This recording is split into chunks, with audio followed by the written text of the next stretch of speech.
বাজারে জলপাই ফুরিয়ে যাওয়ার আগে জলপাইয়ের এই আচারটা বানিয়ে সংরক্ষণ করুন। রোদে দেওয়ার ঝামেলা নেই, ভিনেগারও লাগবে না। ঠিক এভাবে রেখে দিবেন, বছরের পর বছর এটা ভালো থাকবে। যখন ইচ্ছা তখন খিচুড়ি, গরম ভাত কিংবা আপনি যেটার সাথে ইচ্ছা করেন সেটার সাথেই খেতে পারবেন। অনেক মজার এই জলপাইয়ের আচার 1 কেজি দিয়ে এরকম 2 বয়াম আচার বানাতে পারবেন। তো প্রথমেই 1 কেজি জলপাই এখানে নিয়ে আমি লবণ দিয়ে পানি দিয়ে ভালো করে সিদ্ধ করে নিয়েছি প্রায় 20 মিনিটের মতো। এরপর ঠান্ডা হয়ে গেলে হাত দিয়ে চটকে নিলাম।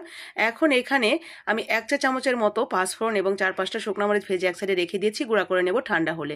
তেলের উপরে তেজপাতা, গরম মশলা ফোড়ন দিয়ে এরপরে রসুন ফোড়ন দিয়ে দিয়েছি। সেই রসুনের মধ্যে আপনার জলপাইটা দিয়ে এরপরে চিনি দিয়ে দিবেন। চিনিটা গলে পানি পানি হয়ে যাবে। এরপরে অনবরত নেড়ে চেড়ে ঠিক এরকম একটা পাকে নিয়ে আসতে হবে। পাকটা সুন্দর মতো হয়ে গেলে দেখবেন প্যানের গা থেকে উঠে আসছে। এরপর নামিয়ে নিয়ে হাত দিয়ে ধরা যায়, ঠিক এরকম হয়ে গেলে অল্প একটু সরিষার তেল নিয়ে ছোট ছোট জলপাই যেরকম থাকে ওরকম সাইজ করে করে আমরা এরকম করে শেপ দিয়ে নিয়েছি।